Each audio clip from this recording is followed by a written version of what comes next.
The Nexus station hung in the void like a crystalline tumor, all geometric precision and gleaming surfaces that screamed "we're better than you" to anyone unfortunate enough to approach. Which, considering it was the premier hub of the consortium of advanced species, was rather the point. The station's architects, a collective of beings who had evolved past the need for individual names, and now went by algorithmic designations, had designed every surface to reflect their superiority. Quantum-forged corridors pulsed with bioluminescent data streams, while gravity wells shifted according to the occupants' preferred atmospheric pressure. It was, in short, the kind of place that made you feel inadequate just by existing near it. The consortium itself was a marvel of diplomatic condescension. 27 species, each convinced they represented the pinnacle of evolutionary achievement, had somehow managed to unite under the banner of collective smugness. The Vorthak, with their crystalline exoskeletons that could channel pure energy, looked down on the Zephyrians, who had transcended physical form and existed as sentient plasma clouds. The Zephyrians, in turn, considered the mechanoids primitive despite their ability to integrate technology directly into their cellular structure. It was a hierarchy of arrogance so complex it required dedicated AI systems just to keep track of who was supposed to feel superior to whom on any given day. At the apex of this technological food chain sat the consortium's greatest achievement, their weapons, not crude metal projectiles or chemical explosives, mind you, but elegant instruments of refined destruction. Plasma rifles that could adjust their molecular disruption patterns mid-flight. Quantum disruptors that could theoretically unmake matter at the subatomic level. Force shields that existed in 11 dimensions simultaneously. These weren't mere tools of war. They were artistic statements about the triumph of intellect over brute force. The weapons bay of Nexus Station resembled a temple to technological worship. Crystalline pedestals held energy cores that hummed with contained starlight. Holographic displays showed weapon specifications that would make lesser species weep with envy. The very air shimmered with barely contained power, as if the universe itself was holding its breath in reverence. It was into this monument to advanced civilization that the human arrived. She stepped off the transport pod like she was walking into a grocery store, completely unbothered by the fact that she was surrounded by technology that could reshape reality on a whim. The first thing the station's sensors detected was her equipment, and the automated systems actually paused, a rare occurrence that suggested the computers were experiencing something resembling confusion. Bone. Carved, polished, shaped bone. The human carried a spear tipped with what appeared to be a sharpened femur. Her armor was leather and sinew, decorated with carved symbols that the station's xenolinguistic protocols couldn't even categorize. At her side hung a club that looked like it had been fashioned from someone's ribcage, while her belt held an assortment of tools that seemed to have been crafted from various skeletal remains. She was, by every metric the consortium used to measure civilization, a relic from the Stone Age. The reaction was immediate and predictable.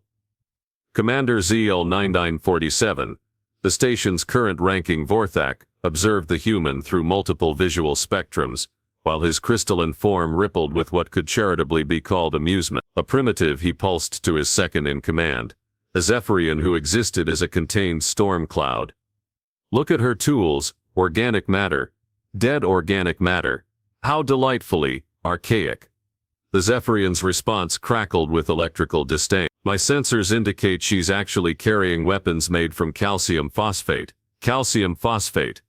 Do you think she's aware that we've transcended the need for physical materials entirely? Perhaps she's a historian, suggested a mechanoid whose voice synthesized through 17 different vocal processors. A living museum piece, though I admit, the authenticity is impressive. Those bone carvings show remarkable attention to detail. The human, meanwhile, seemed completely oblivious to the commentary. She examined the station's quantum-forged walls with the same casual interest someone might show while waiting for a bus. When a maintenance drone floated past a marvel of engineering that existed in a state of controlled quantum flux, she gave it a polite nod, as if greeting a neighbor. Fascinating, Commander ZL-9947 mused, his form shifting through the light spectrum. She doesn't appear to understand where she is. The cognitive dissonance must be overwhelming. Imagine a being accustomed to shaping dead matter suddenly exposed to pure energy manipulation. The observation deck filled with representatives from various consortium species, each drawn by the novelty of witnessing such technological disparity. A hegemony collective representative, whose consciousness existed across multiple robotic bodies, commented that it was like watching evolution in reverse. The ethereal minds, beings of pure thought who communicated through telepathic harmonics, found the humans' reliance on physical tools to be quaint in its simplicity. What none of them seemed to notice was that the human was listening, not just to their words, but to the station itself. Her fingers traced the quantum-forged walls, and her head tilted slightly as if she were hearing something they couldn't. When she tapped her bone spear against the floor, the sound it made was precise, calculated. She wasn't admiring the technology she was studying. "Well," Commander ZL-9947 announced, his voice broadcasting through the station's communication system, "I believe we have a perfect candidate for the combat efficiency assessment. After all, it's been some time since we've had the opportunity to demonstrate the superiority of advanced weaponry against historical artifacts." The announcement rippled through the station's corridors, generating excitement among the various species. The combat efficiency assessment was the consortium's standard procedure for evaluating new civilizations, but it had been centuries since they'd encountered anything this primitively amusing. It would be educational, they agreed, a perfect demonstration of why some species were destined to lead the galaxy while others were better suited to, well, museums. The human overheard the announcement and smiled. It wasn't a pleasant expression. The combat assessment arena was the consortium's crown jewel of condescension, a technological marvel designed to showcase exactly how much better they were than everyone else. The chamber itself existed in a state of controlled dimensional flux, its walls capable of reconfiguring into any environment imaginable. Holographic projectors could simulate the surface of a neutron star or the interior of a black hole, while the floor was constructed from programmable matter that could shift from liquid to solid to plasma at the whim of the controlling AI. Commander ZL-9947 stood before the arena's observation deck, his crystalline form practically vibrating with anticipation. Around him, representatives from the consortium's most distinguished species had gathered to witness what promised to be the most entertainingly one-sided evaluation in recent memory. The mechanoids had deployed their full sensor arrays, not wanting to miss a single moment of technological superiority. The Zephyrians had condensed their plasma forms into more concentrated configurations, the better to appreciate the spectacle. Even the ethereal minds had focused their attention, their telepathic harmonics humming with barely contained amusement. "Preliminary scans indicate the subject possesses no energy-based weaponry," announced the arena's AI. Its voice, synthesized through 17 different harmonic frequencies, to achieve maximum pretentiousness. No quantum field generators, no molecular disruptors, no dimensional phase shifters. Equipment analysis suggests a technological level approximately, hold on, this can't be right. "What is it?" Commander ZL-9947 inquired, his form shifting to a more attentive configuration. "The system indicates the subject's technology level is pre-industrial. Specifically, it appears to be Stone Age. But that's impossible. Stone Age civilizations don't achieve interstellar travel." A ripple of what could only be described as delighted condescension swept through the observation deck. The hegemony collective's multiple bodies began calculating odds with visible glee. A Vorthek economist started taking bets on how many seconds the human would last before requesting mercy. The general consensus was somewhere between 12 and 15 seconds, with the more optimistic estimates stretching to 20. "Perhaps," suggested a mechanoid whose consciousness existed across 47 different processing cores, "she's a gladiator." Some primitive species do maintain warrior castes for entertainment purposes, though I must say, the authenticity is remarkable. Those bone implements appear to be genuinely crafted from organic calcium phosphate structure. The human, meanwhile, had been escorted to the preparation chamber, where she was currently examining the arena's technical specifications with the same casual interest she'd shown the station's quantum architecture. A holographic display showed her the various challenge configurations, each one designed to test different aspects of combat efficiency. Energy barriers, plasma fields, gravity wells, temporal distortions. It was a comprehensive examination of how well a being could adapt to technological warfare. She nodded politely and hefted her bone spear, testing its weight against the chamber's artificial gravity. When offered access to the arena's weapon systems for fairness, the AI explained with thinly veiled sarcasm. She declined with a gesture that somehow managed to be both gracious and dismissive. Fascinating, Commander Zal 9947 observed as the human stepped into the arena proper. She actually appears confident. The cognitive dissonance must be extraordinary. Imagine believing that carved bone could compete with plasma weaponry. The arena's first challenge was traditionally simple, a series of energy barriers that required precision shooting to disable. Standard protocol involved using the provided quantum rifles to target specific nodes in a particular sequence. The barriers themselves were impenetrable by conventional means. They existed in 11 dimensions simultaneously and could deflect anything up to and including concentrated antimatter. The human studied the barriers for exactly 3 seconds, then hurled her spear. The bone tip, carved with symbols that suddenly seemed less decorative and more functional, struck the first barrier at an angle that shouldn't have mattered, except it. The energy field flickered, wavered, and collapsed as the spear somehow disrupted the quantum matrix, maintaining its coherence. The spear ricocheted, not randomly, but with calculated precision, striking the second barrier's control node before embedding itself in the third barrier's power source. All 3 barriers collapsed simultaneously. The observation deck fell silent. Even the ethereal minds stopped their telepathic humming. That's not possible," the arena's AI announced, its voice losing several layers of harmonic smugness. "The barriers are quantum locked. They can't be disrupted by physical matter." The human walked over to retrieve her spear, examining the carved symbols on its tip with satisfaction. As she did, she casually kicked a piece of debris from the collapsed barriers, sending it skittering across the arena floor. The debris struck a wall panel, which promptly exploded in a shower of sparks. "Quantum entanglement," she said, speaking for the first time since entering the station. Her voice carried a slight accent that the translation systems couldn't quite play. "Your barriers exist in 11 dimensions, but they're still anchored to this one. Disrupt the anchor point with the right frequency." She tapped her spear against the floor, producing a sound that made the arena's quantum processors whine in protest. And the whole system collapsed. Commander Zal 9947's crystalline form had shifted to a configuration that suggested profound confusion. "She understands quantum mechanics? Apparently better than our engineers," muttered a mechanoid whose vocal processors had started glitching. The arena's AI, in what could only be described as a technological tantrum, immediately escalated to the second challenge. Plasma turrets emerged from the walls, their energy cores humming with barely contained stellar fire. These weren't training weapons. They were military-grade systems capable of melting through the hull of a battleship.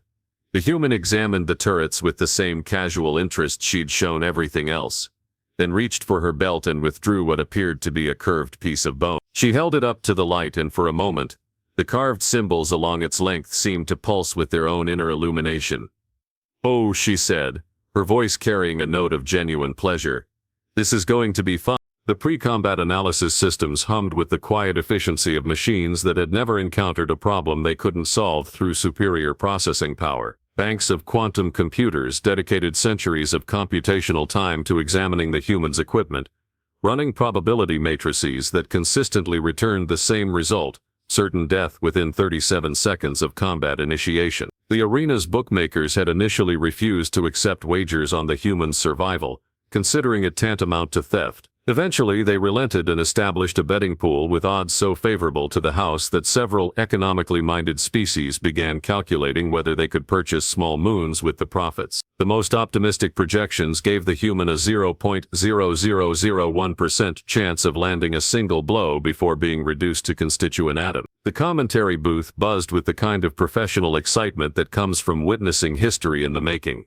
Specifically, the history of the galaxy's most spectacular mismatch. The primary commentator had begun composing what it called the Ballad of the Bone Bearer, a tragic epic that would immortalize the human's foolish bravery for future generations to mock. "Esteemed observers," the secondary commentator announced, its 3 mouths speaking in harmony, "the arena's environmental systems have been configured for optimal viewing of what promises to be a brief but educational demonstration. The atmospheric composition has been adjusted to prevent the human's primitive respiratory system from immediate failure, though we suspect this kindness will prove irrelevant." The arena floor transformed into a sprawling landscape of metallic platforms connected by energy bridges, each surface embedded with sensors that could detect and analyze every particle of matter down to the quantum level. Force fields created invisible barriers that would contain the violence while allowing spectators to witness every moment of the upcoming carnage in high-definition holographic clarity. The human's first opponent emerged from the Challenger's Gate with the confidence of a being who had never lost a fight that lasted longer than 3 minutes. The creature belonged to the Kinetic Dominion,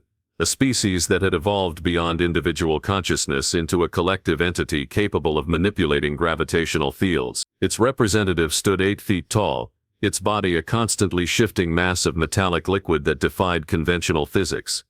The creature's weapons were integrated into its very being, gravitational pulse generators that could crush opponents into dense spheres of compressed matter, inertial dampeners that could slow incoming attacks to a crawl, and quantum displacement fields that allowed it to phase through solid matter at will. Its tactical systems had analyzed 17 different methods of dispatching the human, each more artistically violent than the last. Ladies and gentlemen, the primary commentator's voice carried across the arena, we present the Kinetic Dominion's champion designation Prime Flux. This magnificent being has achieved 84-1 fission consecutive victories, including memorable triumphs over the crystalline hegemony's former champion and 3 representatives of the machine consciousness simultaneously. The crowd's excitement reached fever pitch as Prime Flux began its pre-combat display, demonstrating its mastery over fundamental forces by lifting several tons of arena flooring and reshaping them into elaborate geometric patterns that orbited around its form like deadly satellites. The display was both beautiful and terrifying, a reminder that some species had progressed so far beyond primitive matter manipulation that they could treat physics as a casual suggestion. The human watched this demonstration with the same calm attention she had shown throughout the proceedings, her grip on the bone spear never wavering. She seemed to be studying Prime Flux's movements with the focused intensity of someone trying to memorize a particularly complex dance routine. Combat protocols initiating, announced the arena's AI system in a voice that somehow managed to convey both authority and barely contained anticipation. Contestants, assume your position. Prime Flux flowed across the metallic platforms like liquid mercury, its form constantly shifting between solid and liquid states as it positioned itself for maximum tactical advantage. The creature's gravitational manipulators began charging, creating visible distortions in the space around it as local physics bent to its will. The human simply walked to the center of the nearest platform, her leather and bone armor creaking softly with each step. She held the spear at her side, point downward in a stance that military analysts would have classified as aggressively non-threatening. Her breathing remained steady, her heartbeat monitored by the arena's biosensors showed no signs of elevated stress. Combat. What happened next would require the arena's emergency medical systems to treat several hundred cases of collective psychological trauma. Prime Flux launched its opening attack with the casual brutality of a being accustomed to immediate victory. Gravitational pulses erupted from its form, each one capable of reducing a small building to a sphere of compressed rubble. The attacks converged on the human's position with mathematical precision, creating a localized gravitational field that should have instantly flattened her into a pancake of organic matter. The human stepped sideways, not quickly, not with any apparent urgency. She simply shifted her weight and moved 3 feet to the left, as if she were avoiding a puddle on a sidewalk. The gravitational pulses missed her entirely, striking the platform behind her and reducing a substantial section of reinforced metal to a marble-sized sphere that bounced twice before rolling off the edge. The arena fell silent. Prime Flux paused, its liquid form rippling with what might have been confusion. The creature's tactical systems ran rapid diagnostics, confirming that its weapons had functioned perfectly and that the target had been precisely where the sensors indicated. The human's movement had been so minimal, so economical that it barely registered on the motion detectors. Fascinating, murmured the secondary commentator, though its tone suggested the kind of fascination one might feel when observing a particularly interesting bacterial culture. The human appears to have moved. Prime Flux recalibrated its approach, this time launching a barrage of gravitational distortions that created a 3-dimensional cage around the human's position. The attack was mathematically perfect, accounting for every possible avenue of escape while maintaining enough force to crush a tank. The human dropped to one knee, ducked her head, and thrust the bone spear upward. The spear point, fire-hardened and shaped by hands that had learned their craft from creatures who killed to survive, slipped through the gravitational field like it was morning mist. The tip found Prime Flux's core, the one solid component within its liquid form, and punctured it with a soft pop that somehow carried across the arena's vast space. Prime Flux made a sound that the universal translators couldn't process, a noise that suggested profound surprise mixed with the kind of pain that comes from having one's fundamental existence challenged. The creature's liquid form began to lose cohesion, its gravitational manipulators sputtering and failing as its consciousness scattered across its dissolving mass. The human stood, withdrew the spear with a slight twisting motion, and stepped back as Prime Flux collapsed into a puddle of inert metallic liquid that spread across the platform like spilled mercury. The arena's silence deepened, if such a thing were possible. Several species in the viewing galleries began running emergency diagnostics on their sensory equipment, convinced that they were experiencing some form of collective hallucination. The betting systems crashed as their probability matrices encountered data that violated their basic assumptions about reality. The primary commentator's voice, when it finally returned, carried the strangled quality of someone trying to explain why the sun had just risen in the west. Ladies and gentlemen, it appears that is to say the human has, the challenger Prime Flux has, defeated, the secondary commentator finished, its three voices speaking in discord for the first time in recorded history. The human has defeated Prime Flux. The crowd erupted in a cacophony of sounds that had no terrestrial equivalent, a mixture of confusion, outrage, and the kind of nervous laughter that emerges when one's fundamental understanding of reality has been violently readjusted. Several species began demanding immediate reviews of the arena's security protocols, convinced that some form of technological cheating had occurred. The human cleaned the spear point on a piece of leather, her movements efficient and practical. She showed no signs of surprise at her victory, no indication that she had just accomplished something that every computer in the arena had calculated as impossible. She simply prepared herself for the next opponent, as if dispatching beings who could manipulate fundamental forces was a routine part of her daily schedule. The arena's AI systems frantically recalibrated their analysis protocols, but the data remained stubbornly consistent. The human had defeated Prime Flux using nothing more than a sharpened bone and an apparent understanding of movement that bordered on the supernatural. No energy weapons, no technological assistance, no violations of the arena's carefully monitored combat protocol. Just bone, leather, and a disturbing competence that suggested the galaxy's assumptions about primitive species might require some rather urgent revision. The emergency session of the Consortium High Council convened in a state of barely controlled panic. The circular chamber, normally a bastion of technological supremacy and condescending wisdom, now resembled a support group for the cosmically humble. Representatives from 27 species sat in their designated atmospheric zones, each one grappling with the disturbing realization that their understanding of the universe had just been fundamentally challenged by a being who crafted tools from skeletal remains. Commander Zale 9947, his crystalline form flickering between configurations of confusion and denial, addressed the assembly. The initial assessment was clearly flawed, he began, his voice carrying harmonics that suggested he was trying to convince himself as much as his audience. The human's technology is not primitive, it's differently advanced. The response came from a mechanoid whose consciousness was currently distributed across 47 processing cores, all of which were apparently working overtime to process the impossible. She dismantled our most sophisticated combat systems with carved bone. That's not different. That's embarrassing. A Zephyrian representative, its plasma form crackling with electrical distress, contributed its own observation. Our energy analysis indicates she was manipulating quantum fields with organic matter. The theoretical framework for such manipulation would require computational resources that exceed our current capability. Perhaps, suggested an ethereal mind whose telepathic harmonics carried undertones of philosophical crisis.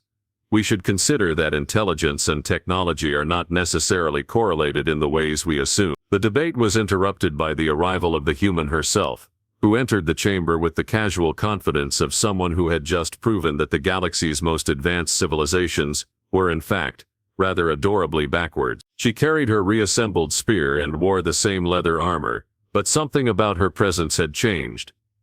The assembled aliens, despite their technological superiority, found themselves instinctively deferring to her authority.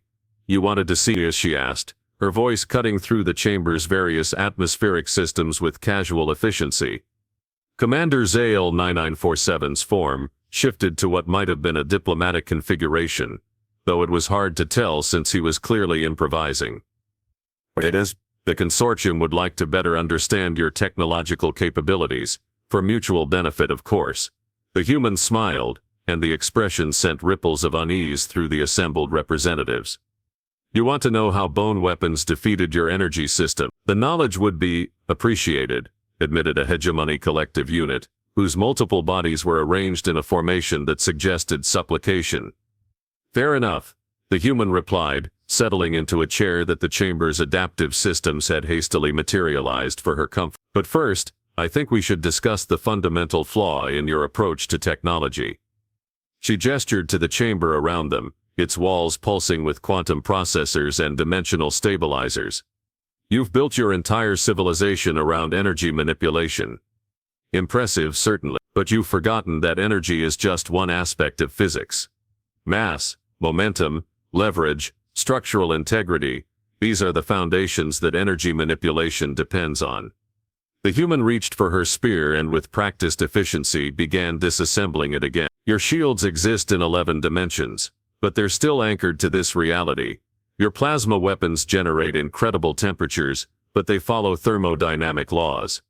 Your gravitational manipulators can fold space-time, but they require physical anchor point." As she spoke, she arranged the spear components on the chamber's central table, each piece clearly labeled with carved symbols that were becoming increasingly obvious as mathematical formulae.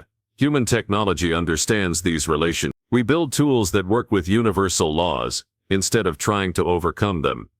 A mechanoid representative, its vocal processors struggling with what appeared to be electronic humility, asked, "Are you saying our technology is flawed?" "I'm saying it's inefficient," the human corrected gently. "You use enormous amounts of energy to achieve effects that can be accomplished with proper understanding of leverage and momentum. Your weapons are powerful, but they're also predictable. Your defenses are sophisticated, but they depend on systems that can be disrupted by anyone who understands the underlying physics." She reassembled one component of her spear into what appeared to be a simple measuring device, then used it to scan the chamber's quantum process. "For instance, your dimensional stabilizers are impressive, but they're vulnerable to harmonic resonance. Create the right frequency." She tapped the device against the table, producing a sound that made the chamber's walls shiver. "And the entire system becomes unstable." The emergency lights flickered as the chamber's stabilizers struggled to compensate for the unexpected resonance. The assembled aliens exchanged glances that conveyed a mixture of awe and terror. "You're offering to teach us," Commander Zal 9947 observed, his form cycling through configurations that suggested he was processing implications at quantum speed. "Actually," the human replied, her smile taking on a distinctly predatory edge, "I'm offering to trade with you. Your energy manipulation technology is fascinating, but it's incomplete. Human engineering could make it more efficient, more effective, more elegant." She stood and began walking around the chamber, her footsteps somehow audible despite the various atmospheric systems. "But first, you need to understand something important. You've been operating under the assumption that you're the most advanced species in the galaxy. That assumption is wrong." The human stopped in front of a holographic display showing the consortium's territorial map, thousands of star systems marked with the symbols of member species. "Humans have been watching your expansion for quite some time. We've been curious about your technology, your politics, your philosophical frameworks. Some of us have been infiltrating your societies to gather information." A collective intake of breath, or the alien equivalent, swept through the chamber. How masked as Epherian representative, its plasma form fluctuating with barely contained electrical anxiety. The human smile widened. "Enough. We've been studying your technology, learning from your mistakes, improving on your successes. The bone weapons you've seen today, they're what we consider basic field equipment, suitable for reconnaissance and first contact scenarios." She reached into her leather armor and withdrew a small device that looked like nothing more than a carved piece of wood. "This is a human communicator. It uses quantum entanglement principles similar to your own systems, but it's powered by ambient electromagnetic radiation, and can function in any environment from the core of a star to the vacuum of space. The device emitted a soft tone, and suddenly the chamber filled with additional figures. Humans, wearing similar leather armor, and carrying similar bone weapons, materialized from what the aliens had assumed were empty atmospheric zones. Holographic concealment, the first human explained conversationally. We've been here the entire time, observing your assessment protocol. Fascinating stuff, really, though I think your evaluation criteria might need some adjustment. Commander Zal 9947's crystalline form had achieved a configuration that suggested complete cognitive overload. You've been infiltrating our station. We've been infiltrating your entire consortium, the human corrected. Every member species, every major facility, every significant technological development. We've been mapping your capabilities, your weaknesses, your potential. She gestured to her companions, who began producing devices that made the chamber's quantum processors look like children's toys. The question now is whether you're interested in joining human civilization as equals, or whether you'd prefer to maintain your current status as a minor galactic power that thinks it's more important than it actually is. The silence that followed was profound enough to make the chamber's AI wonder if its audio processors had malfunctioned. Finally, a mechanoid representative found its voice. "What are you offering?" "Partnership," the human replied. "Real partnership. Not the condescending hierarchy you've built here, but genuine collaboration between species that understand their respective strengths and limitations." She reassembled her spear with practiced efficiency, each component clicking into place with mechanical precision. "Your energy manipulation technology is impressive, but it's reaching its theoretical limits. Human engineering can take it further. Your quantum computing systems are sophisticated, but they're vulnerable to cascade failures. Human design principles can make them more stable." The human moved toward the chamber's exit, her companions following with the casual discipline of a military unit. "But first you need to accept that you're not the most advanced species in the galaxy. You're students who have been very proud of your homework, only to discover that there's a much larger curriculum waiting." She paused at the threshold and looked back at the assembled representatives. "Think about it. We'll be in touch." As the humans departed, the chamber fell silent except for the hum of failing quantum processors, and the gentle sound of 27 alien civilizations, recalibrating their understanding of their place in the universe. Commander Zal 9947's final observation, transmitted through the chamber's communication systems, carried a note of rueful acceptance. "It appears our assessment protocols were more accurate than we realized. We have indeed encountered a primitive species." His crystalline form flickered with what might have been amusement. "Unfortunately, it was